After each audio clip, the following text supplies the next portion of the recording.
In a world full of mysteries, psychological games, and chilling challenges, there are things that can't be explained by logic.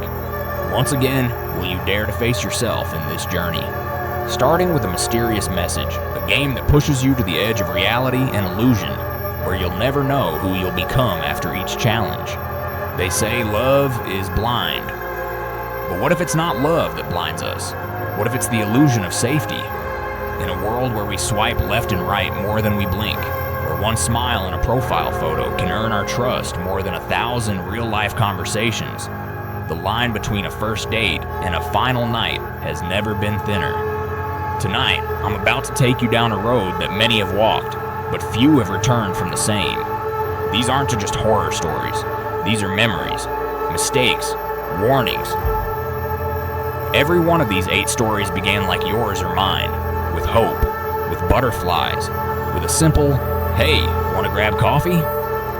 But they didn't end that way. And if you think it couldn't happen to you, maybe, just maybe, you haven't looked closely enough at the shadows around your life. These are 8 real first encounters that turned into something much darker. Welcome to the First Date Files. Let's begin. Everything seemed to just begin, yet I felt like I was revisiting something that had happened long ago. And as I realized the door didn't lead me to peace, I couldn't shake the feeling that someone was always watching me. That was when I realized I had entered my own room without mirrors. The room without mirrors. I met her during a heat wave in August. The kind of heat that makes your skin sticky and your thoughts run slower.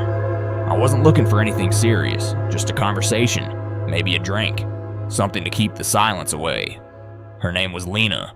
At least, that's what she called herself on the app. Her photos were simple. No filters, no overly curated poses. Just her, always inside, always near books, always near windows. There was a quietness to her images that pulled me in. And we talked for 4 days. She didn't ask shallow questions. Instead, she wanted to know what book changed my life, what dream I kept secret. Her voice messages were soft, measured, and oddly comforting. On the 5th night, she invited me over. "You'll like it here," she said. "It's calm, no reflections." I thought she meant it metaphorically. I was wrong. Her apartment was on the 3rd floor of an old brick building near the edge of town. The hallway smelled like old carpet and something faintly sweet, like wilted flowers. When she opened the door, she looked exactly like her pictures, but more tired somehow. There was a heaviness in her eyes, like she hadn't slept in years but didn't care anymore. The apartment itself was dim, even with the curtains open. Books were everywhere, stacked in tall, uneven towers. Some piles leaned dangerously, like one wrong breath would send them tumbling. It felt like a temple made of forgotten words. She handed me a cold glass of water and motioned for me to sit. That's when I noticed the walls. No art, no photographs, no mirrors, especially no mirrors. "Nice place," I said, glancing around. "But no mirrors." She smiled, but it didn't reach her eyes. They make people too aware of themselves. Sometimes it's better not to see what's looking back. I laughed awkwardly. She didn't. We talked for hours. About literature, mostly. Her voice had a way of pulling you in, slow and deliberate, like every word had been considered. She made a pot of tea around midnight and offered me a blanket. "You can sleep on the couch if you want. The streets are loud this time of night." I should have left, but there was something oddly safe about the dimness of her place, like stepping outside would break the spell and drop me back into a noisier, crueler world. So I agreed. The couch was scratchy but wide. Books were stacked beside me like protective totems. She turned off the lights, and her bedroom door clicked shut softly behind her. I lay there, watching the shadows move across the ceiling fan. That's when I saw the blinking light, a tiny red dot, tucked between 2 books on the highest shelf. A camera. I sat up slowly, my pulse quickening. Looking closer, I found another.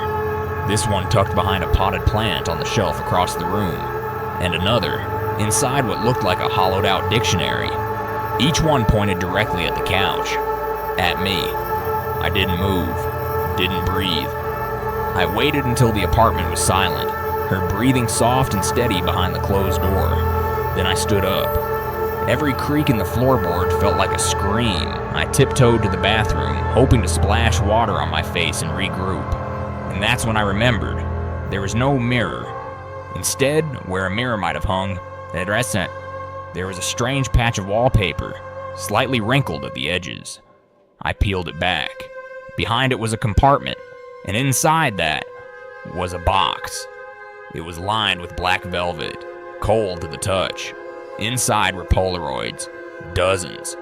Each photo showed someone sleeping on this same couch. Some looked peaceful, others disturbed, frightened, unsettled. Each had a note attached in tiny, meticulous handwriting. Daniel, too twitchy. Mel, teeth grinding. Chris, didn't wake up. And then I saw one with my face, taken earlier that evening. Me, holding the glass of water, smiling slightly, unaware. Below it, a note. Alex, still, open, unaware. A keeper. My throat tightened. I closed the box and put everything back exactly as I found it. Then I waited until morning, pretending to sleep, heart hammering the entire night. When she emerged, Lena acted like nothing was wrong. She offered me breakfast, a book to borrow, even said she had a second-hand mirror if I really missed seeing myself. I left with a smile, a wave, and a thank you I didn't mean. The second I got home, I reported her. Sent the app her name, address, the photos I managed to snap discreetly of the cameras. Then I blocked her. A few days passed. Then I got curious. I drove back to the building, wanted to see if the police had done anything. Maybe I just needed closure. But when I arrived, things were off.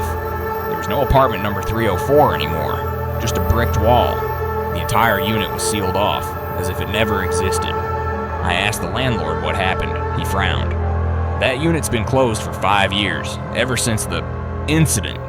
I showed him her photo. His expression changed. He looked pale. Son, I've seen her, he whispered. But she doesn't live here, not anymore. Some tenants say they still hear her, reading, at night. I didn't ask anything else. I just left. But that night, when I got home, I noticed something. A mirror I hadn't touched in months had a smudge on it, like a fingerprint, from the inside. Escaping those feelings I couldn't explain, I thought a trip would help me break free from the looming threat following me. But I didn't realize that a car ride would be the door to a different world, where darkness didn't just hide in mirrors, but also waited behind every corner. When I sat down in that seat, everything started spinning, and I couldn't help but wonder, had I truly escaped the shadow of myself? The last ride. It started like any other bad night. I was standing outside a bar, halfway through a bottle of warm water and a full dose of regret. My date had left 30 minutes into dinner. He said I was too intense. I said he was too shallow. Neither of us was wrong. It was past midnight. I was tipsy, tired, and just wanted to go home. The city was still humming, but my street was a 20-minute drive away, and my heels were already cutting into my skin. So I did what I always do. I ordered a rideshare. Driver's name, Evan. Car, black Toyota Camry. ETA, 3 minutes. When the car pulled up, I didn't hesitate. I saw the make, the color. It slowed beside me. The back window rolled down slightly and the driver leaned over. "You order a ride?" he asked. His voice was flat, low, almost mechanical. I nodded, slid into the back seat, closed the door. The moment I did, something felt wrong. The air was colder than it should have been. There was no music, no faint radio chatter, just silence and the soft hum of the engine. I glanced at the driver's profile.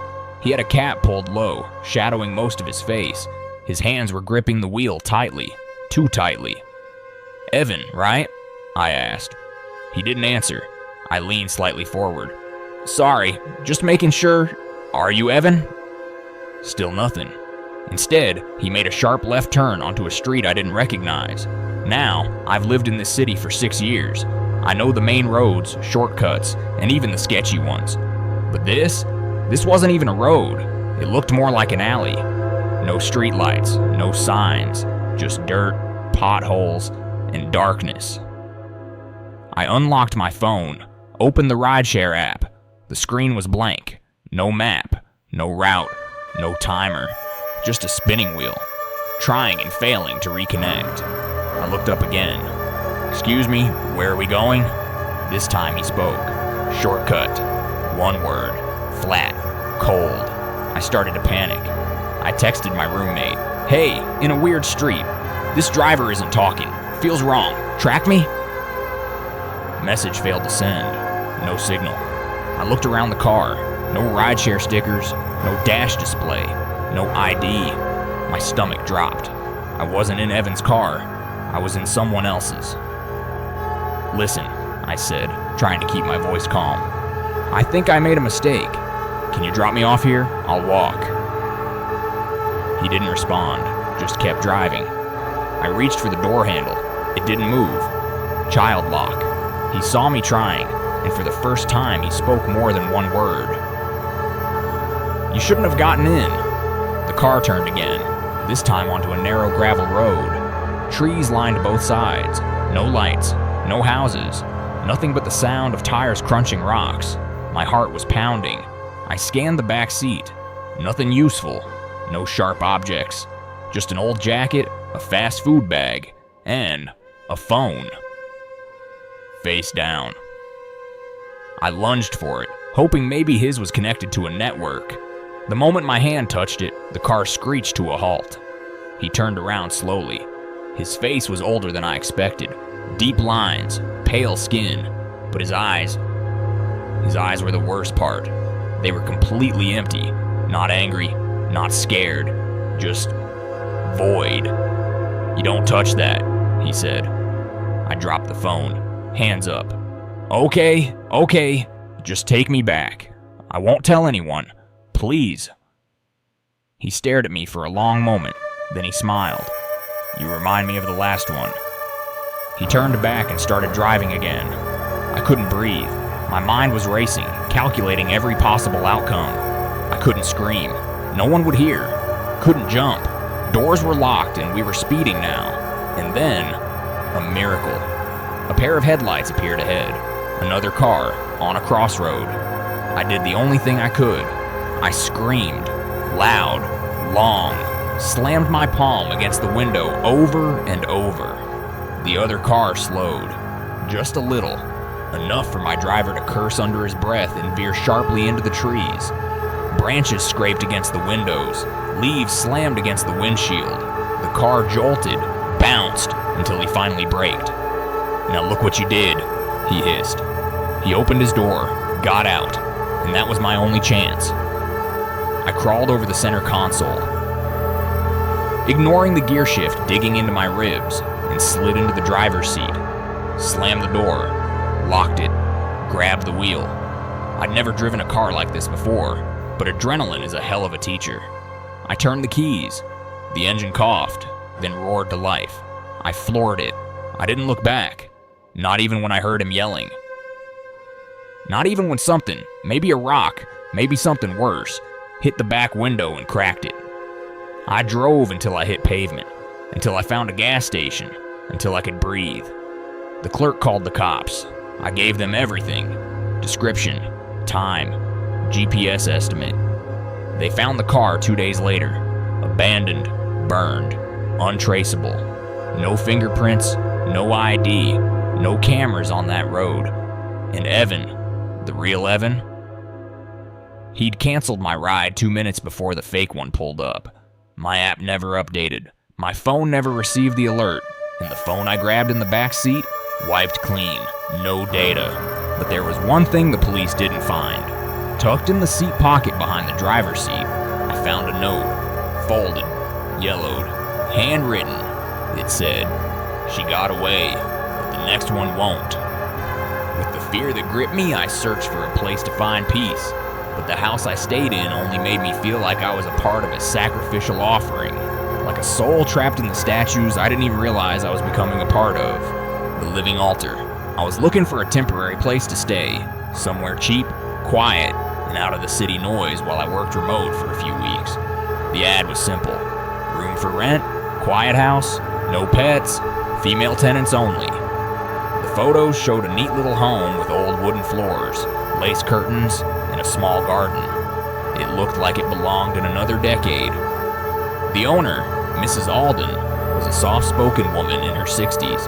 Her gray hair was always pinned back, and she wore long floral dresses like she was frozen in the 1970s. When I arrived with my suitcase, she greeted me like I was family. "You look just like my daughter," she said. At the time, I thought she meant it as a compliment. The room was clean, a bit dated, with dusty bookshelves and creaky windows, but comfortable. The bed was freshly made, and there was a plate of cookies waiting for me on the desk. Mrs. Alden cooked dinner every night and always invited me to eat with her. "You shouldn't eat alone," she said. She'd ask me about my day, my parents, my friends, always smiling, always polite. But it didn't take long for things to feel off. For one, she never let me into the back of the house. The hallway to the rear rooms was always dark, always locked.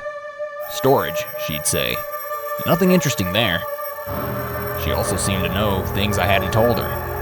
One evening, she asked if I was feeling better after my migraine. I never mentioned I had one.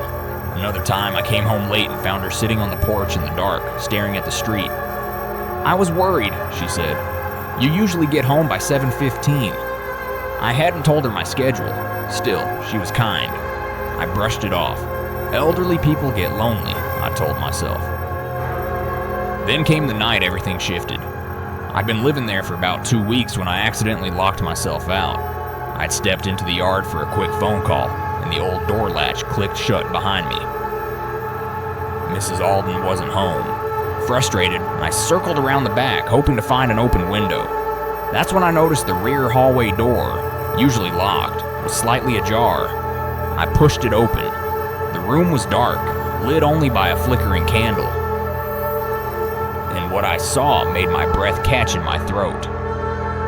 It was a shrine, not a religious altar, not in the traditional sense, but a shrine nonetheless. Dozens of photographs, all neatly arranged in rows on a long table.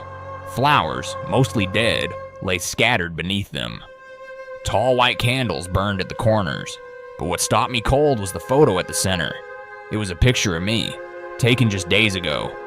I was sitting in the kitchen, sipping tea, unaware. Beneath the photo was a note, "For peace, March 14th. That was today's date. I backed away, heart pounding. I didn't hear her come in. "You weren't supposed to see that," she said softly from behind me. I turned. She was standing in the hallway, face shadowed, hands folded. I locked myself out," I stammered. "I wasn't trying to..." She raised a hand. "It's all right." But her voice wasn't the same. It was colder, detached. She stepped into the room and blew out the candles, one by one. Smoke curled into the air like fingers. "I made a mistake last time," she said. "I didn't prepare the space properly. That girl, she didn't pass peacefully." I felt my knees weaken. There were others. She didn't answer.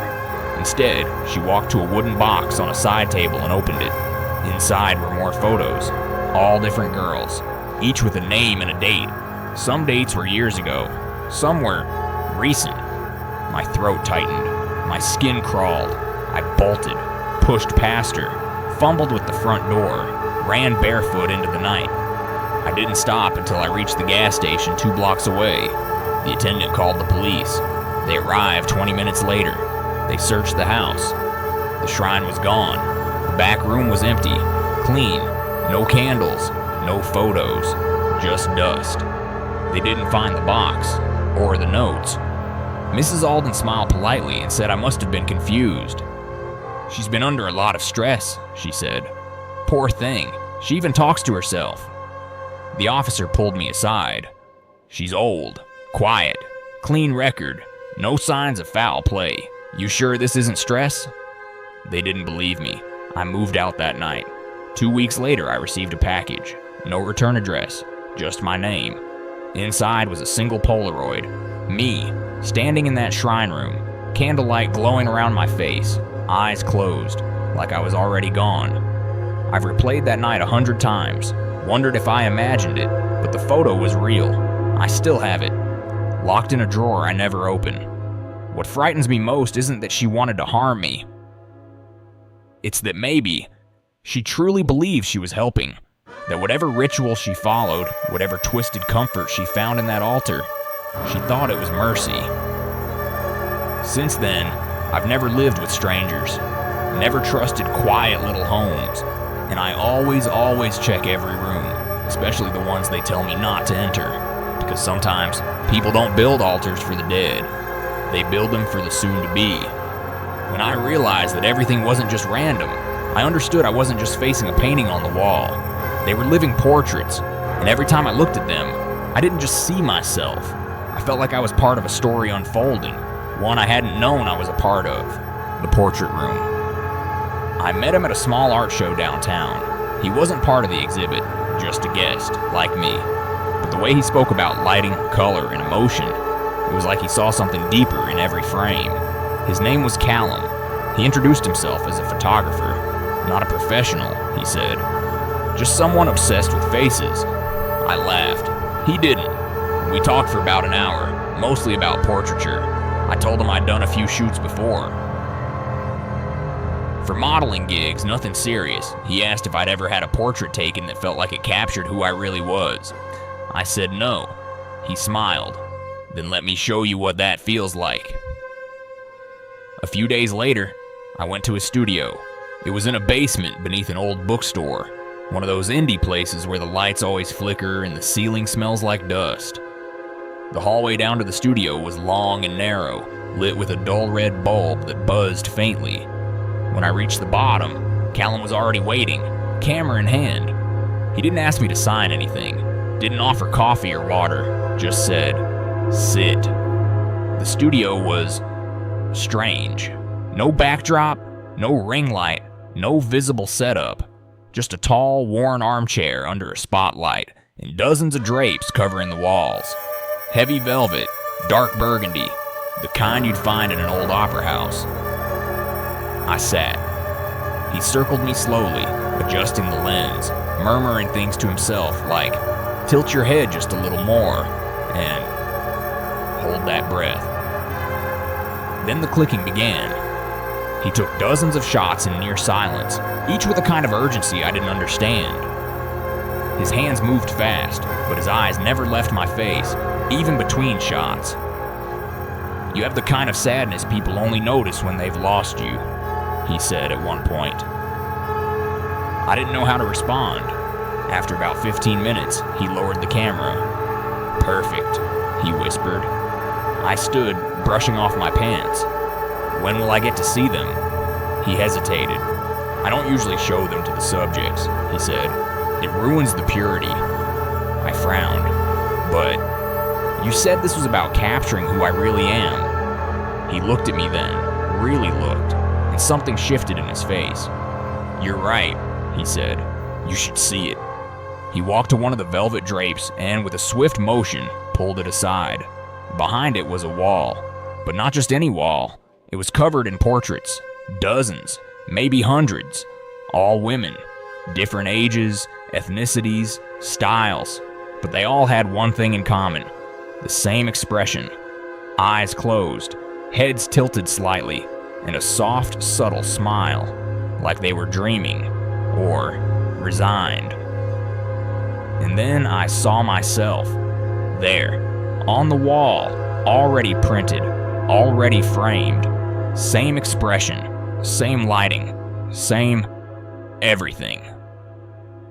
I froze. "That's not possible," I whispered. "You just took that. How is it already?" He stepped closer. "I develop in studio. Fast process. But some people, their true face emerges before the shutter even clicks." My chest tightened. I looked back at the wall. Some of the photos had names written below them, handwritten, neat cursive. Clara, June, Marisol, Elle. I recognized that last one. Elle had gone missing last year. It was all over the news. I backed away. knew her?" I asked. He didn't answer. Instead, he turned and pulled back another drape. More portraits. Another wall full. My breath hitched. "How many?" I whispered. "Enough," he said. "Enough to understand what lies behind the eyes." I started walking toward the exit. His footsteps followed slowly behind me. "You could stay," he said. "I've never had someone understand the process like you do. You feel it, don't you?" I didn't answer. I was too busy trying the door. It was locked. Of course it was locked. "I can't capture you again if you leave," he said softly. "I don't want you to capture me at all," I snapped, panic rising. He sighed. "Then why did you come here?" "I thought it was just a photo shoot." "No," he said. "It was a mirror." Suddenly, I turned and grabbed the metal light stand next to the chair, swung it hard. It caught him in the shoulder and he stumbled backward with a grunt.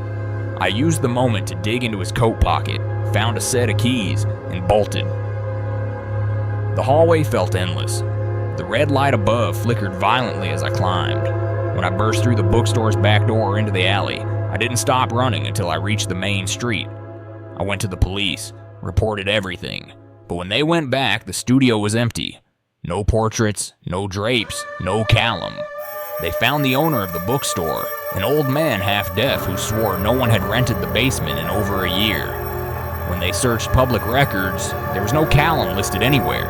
No last name, no business, no trail. And yet, a week later, I received a package in the mail. No return address. Inside was a single photo. It was me, different than the others, eyes open, staring straight ahead. But behind me, in the shadows, was a figure holding a camera. He wasn't there when the photo was taken.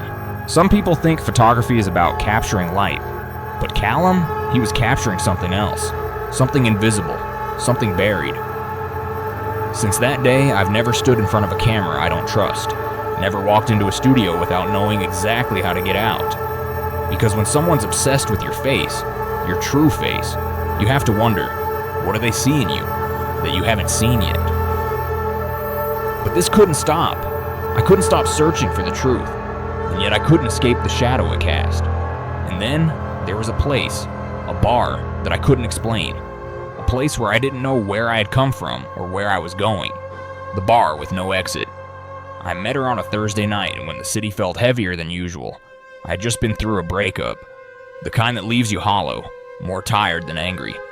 So I wandered into a bar I didn't recognize, ordered something bitter, and stared into the glass like it owed me answers. That's when she sat next to me. She had auburn hair, dark lipstick, and a black coat that looked far too expensive for this place. But it wasn't her looks that caught me. It was her presence. Calm, solid, like someone who wasn't running from anything, but wasn't searching either. "You look like you're trying to disappear," she said. I blinked. "Maybe I am." She smiled.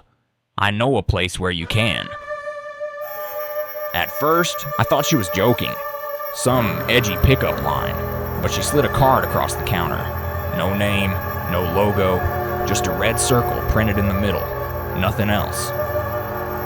She leaned in and whispered, "Ask the cab to take you to the red room." Before I could ask what that meant, she was gone. I didn't plan to follow through, but when you're lost, curiosity feels safer than staying still. So that night, just after midnight, I asked my rideshare to take me to the red room. To my surprise, the driver didn't question it. He just nodded and drove. We pulled up to an alley I'd never seen before, wedged between two crumbling warehouses, lit only by a single red bulb above a door with no handle.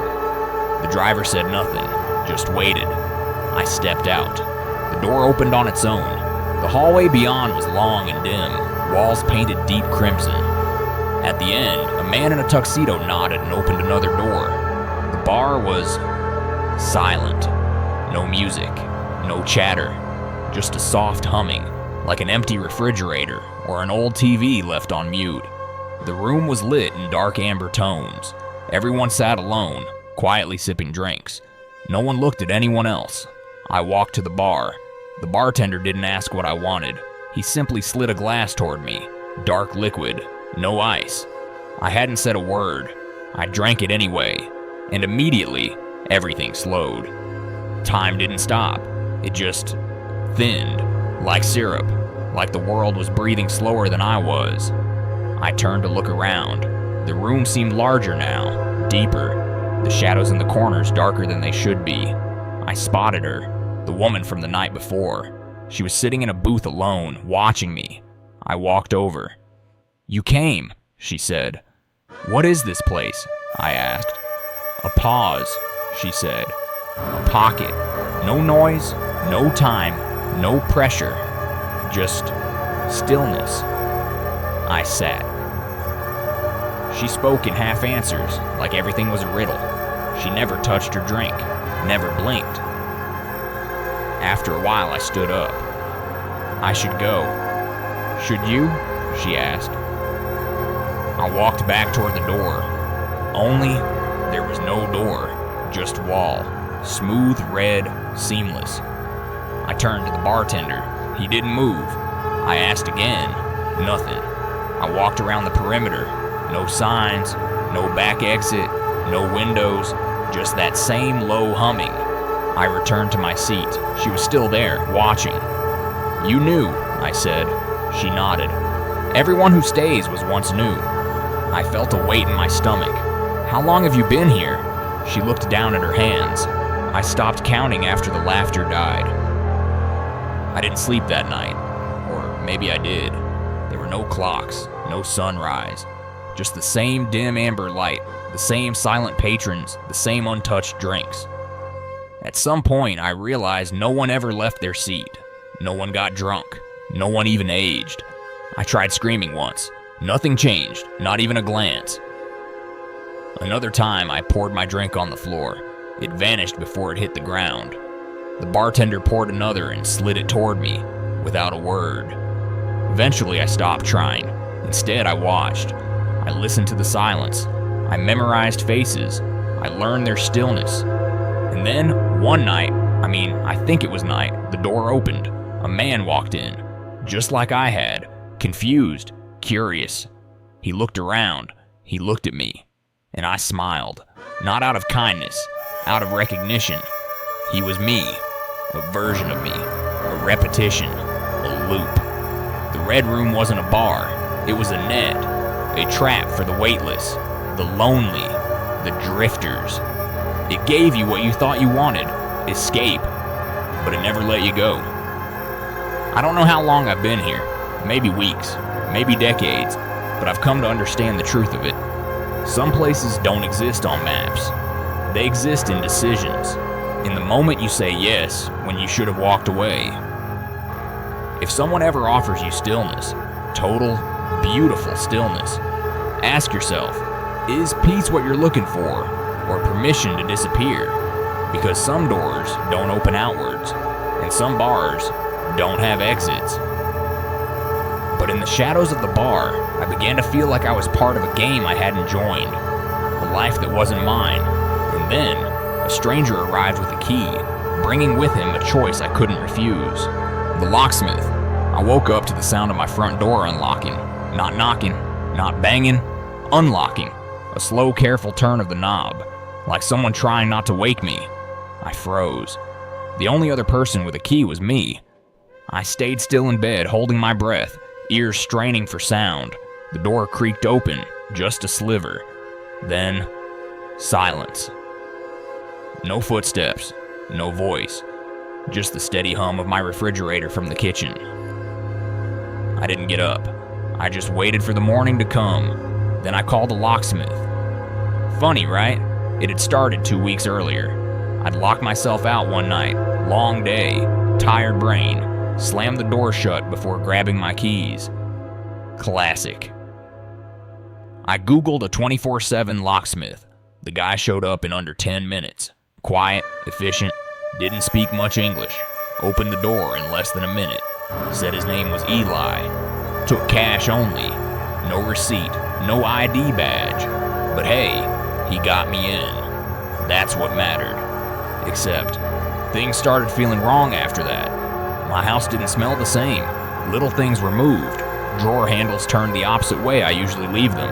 The toothpaste cap off. The lights in the hallway dimmer than usual. The first few times I blamed myself. Stress. Distraction. Maybe I'd forgotten. But then I found the note, folded neatly inside my fridge. Almond milk expires faster than you think. I didn't drink almond milk. I didn't buy almond milk.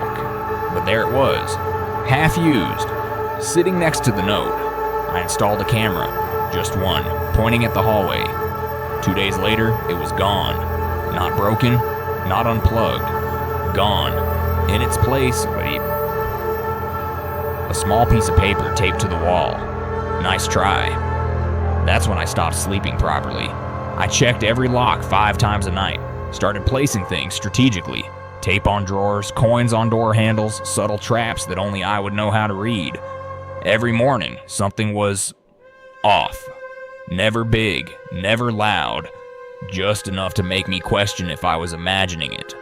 I called another locksmith, a different one, told him I needed all the locks changed. He arrived, looked around, and frowned. "Who installed your current deadbolt?" he asked. "Some guy, Eli, 2 weeks ago." The man's face went blank. He showed me something on the inside of the lock I hadn't noticed. A tiny symbol etched into the metal, a red spiral. "Where'd you say you found him?" I checked my phone, scrolled back through calls. There was no record, no contact saved, no number listed. I stared at my call log for a long time. The locksmith replaced everything. New locks, new keys. I even asked him to install a second deadbolt and a chain lock. That night, I slept with my bedroom door locked, knife under my pillow. No sounds, no signs, just darkness. Until 3:17 a.m., a soft knock on the front door. Once, twice, then silence. I didn't move. 5 minutes later, I heard the chain on the front door sliding open. Sliding, not breaking, like it was designed to open from the outside. The next day I went to the police, told them everything, showed them the note. So I asked the camera that disappeared, the almond milk.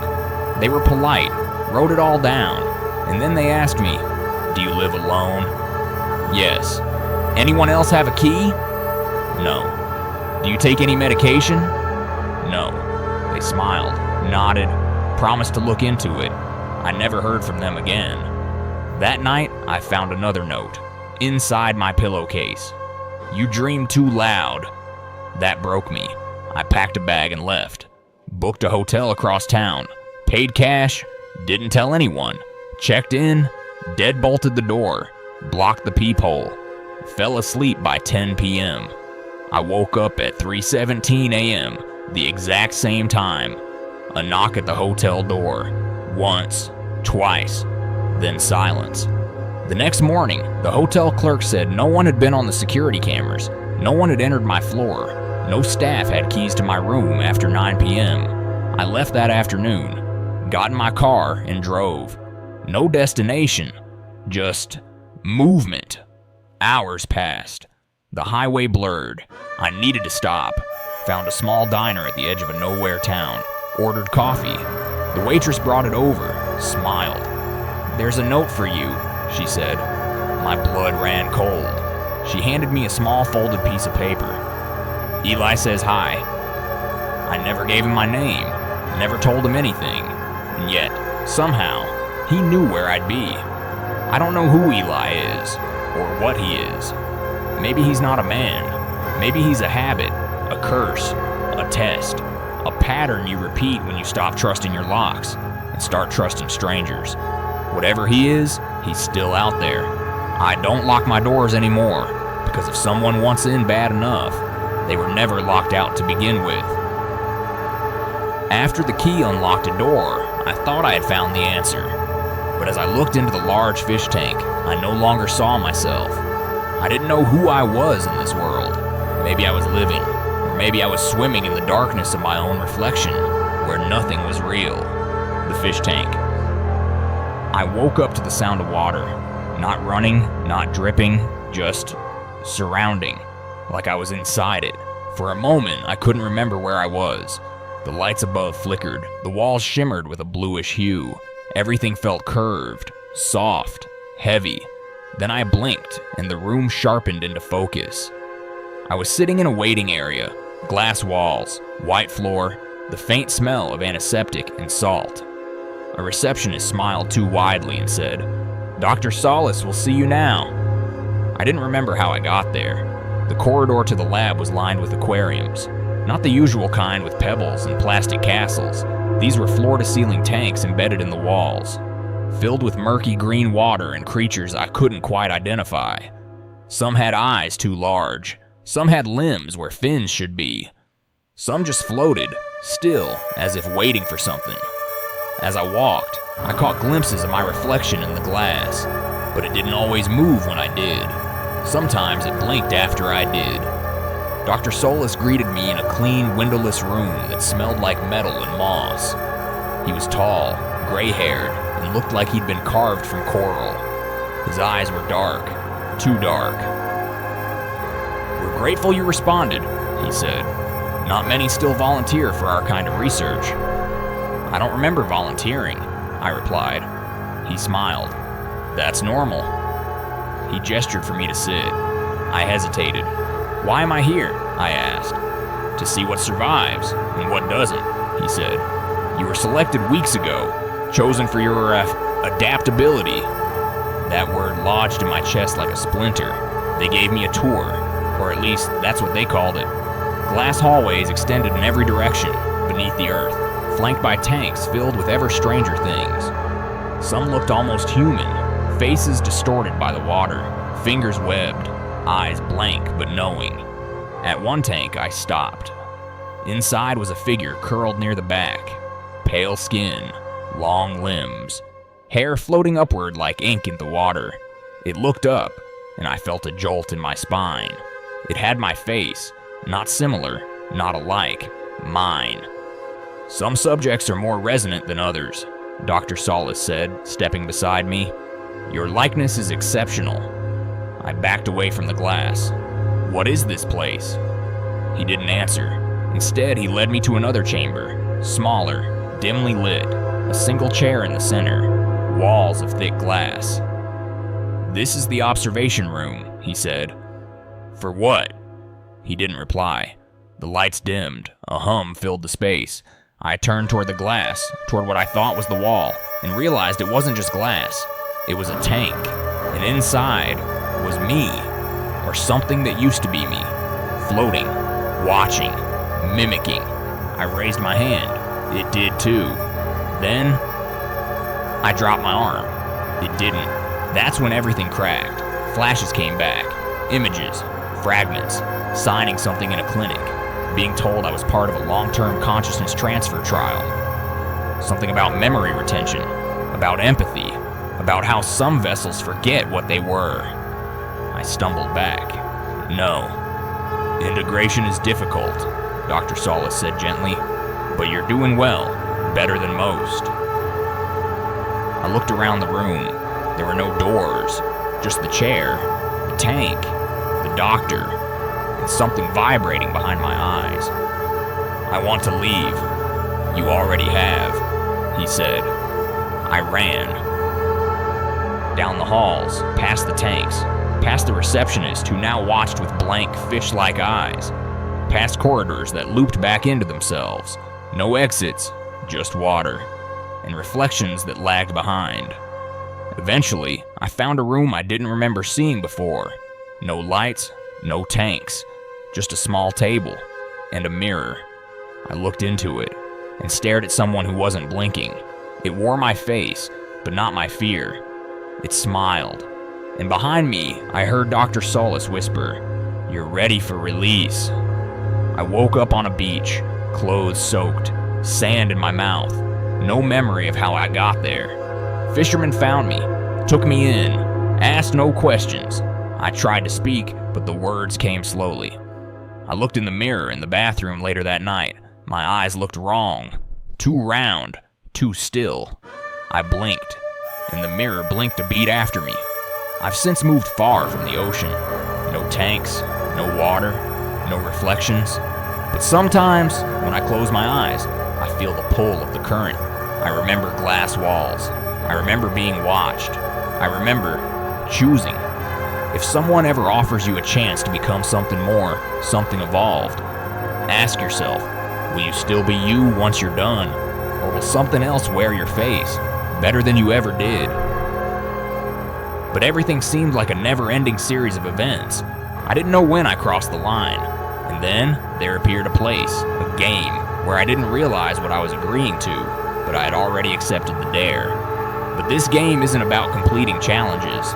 It's about choosing who will replace you. The final dare. I stumbled upon it late one night. A text from an unknown number. No name, no context. You've been chosen for the final dare. Are you ready? It was a simple message, one that seemed to pulse with mystery, a challenge wrapped in the quiet darkness of my phone's screen. I almost ignored it. Then I remembered the way my friends had been talking. The new app, the craze that was sweeping through social media, everyone talking about their dares, the ones that went viral. I didn't believe it at first. How could I? But curiosity got the better of me, and before I knew it, I was opening the link. It was simple. Too simple. The screen asked me to confirm, accept the challenge, and choose your first dare. I thought about it for a moment. The text felt harmless enough. And besides, how bad could it be? I wasn't going to fall for something as silly as a prank. I clicked yes. The first dare was easy. It was almost too easy. Take a selfie in front of a mirror and send it to this number. No filters, no edits. I laughed at how trivial it was. I'd done it in seconds. It didn't feel like much of a challenge. A second later, the message buzzed again. First dare complete. Choose your next dare. I couldn't help but smile. This was nothing. But then I noticed the fine print below. You have 24 hours. Complete all dares or face the consequences. I brushed it off. A simple warning, no big deal. The next dare came soon after. Go to the edge of the city and stand under the bridge for exactly 10 minutes. Don't look back. Don't make a sound. My curiosity was piqued, but I was still confident this was just a game, something to pass the time. So I grabbed my coat and left. Standing under that bridge, it felt different. The air was colder. The shadows darker than usual. I checked my phone. 5 minutes left. I felt the hairs on my neck prickle. For a moment, I wondered if this was all part of the thrill, the excitement of doing something strange, something out of the ordinary. Then I heard it, a whisper, from the shadows. My heart pounded. I spun around, but there was no one. Nothing. Just the hollow echo of the wind. A chill ran down my spine, but I quickly turned back to face the end of the bridge, as the dare instructed. When I returned home, the next dare was waiting for me. Find someone you trust and tell them your deepest secret. Record it and send it. I felt an unsettling sense of urgency, like the game had shifted. This wasn't fun anymore. It felt too real, too invasive. But I did it. I reached out to my best friend, Kyle, and told him something I'd never told anyone. Something deep, something I'd buried for years. His face went pale, and for the first time I noticed a flicker of unease in his eyes. "Are you okay?" he asked, his voice thick with concern. I nodded quickly, trying to brush it off, but I could feel the weight of my words hanging in the air between us. The next message arrived faster than the others. "You're doing well. Time for your final dare." I wasn't prepared for what came next. "You must replace yourself. Choose someone to take your place in this game. If you fail, you will remain here forever." The words seemed to burn into my phone screen. I stared at it for a long time, my hands trembling. Choose someone to take my place? I had no idea what it meant, but the words seemed to hold some kind of truth. The kind of truth you feel in your bones, deep in your gut. I couldn't understand it, but the weight of the dare was suffocating. The timer was ticking down. I needed to choose someone. My mind raced. Who would I choose? Kyle? My parents? How could I ask anyone to take my place in this? To become a part of this nightmare? As the clock ticked closer to the final seconds, a sudden realization washed over me. What if I had already been replaced? I thought about the dare, the whole game, how it had escalated, how the dares grew darker. This wasn't just a game, it was real, and I was already trapped. The twisted part was, I hadn't even noticed when I crossed the line. The timer hit 0. There was no choice left. I felt my phone buzz again. Your replacement has been chosen. I gasped and turned around. There, standing in the doorway, was me. It was the same face, the same clothes, but something was off. The eyes were cold, distant, as if they weren't mine. You, I whispered. You're not real. The figure just smiled, that same eerie, perfect smile that I had worn moments ago. And then the figure spoke. You were always meant to be replaced. I ran. I ran faster than I'd ever run in my life, but no matter how far I went, the figure remained behind me, watching, waiting. It wasn't me anymore, but somehow it was. I reached my front door, tried to lock it, but the handle wouldn't turn. The figure was already inside. I don't know how long I've been here, or if I've ever really left. Every time I look in the mirror, I see the same eyes, the same cold, knowing eyes. And somewhere, deep inside me, I realize the dare never really ends. I could be anyone. I could be you. Maybe I already was. Maybe I always will be. Because in the end, we are all chosen, and we are all replaced. In this world, every challenge is never ending. We are just pieces of a much larger puzzle we can never fully understand. Are you ready to face the truth, or will you continue playing your own game? So what's the takeaway? We live in a world where connection is easy, but trust is expensive, where a first date can be arranged in seconds, and a life can be shattered just as fast. These stories aren't meant to scare you away from meeting people. They're reminders that your instincts matter, that weird feelings are often warnings, that just because someone's profile looks normal doesn't mean their intentions are. Take your time, meet in public, share your location with friends, notice the small things, because the small things are often the biggest signs, and above all, never let your guard down just because someone makes you feel seen. Sometimes the person who sees you best is the one who's been watching all along. Stay curious, stay smart, stay alive, and remember, the scariest stories are the ones that start just like yours.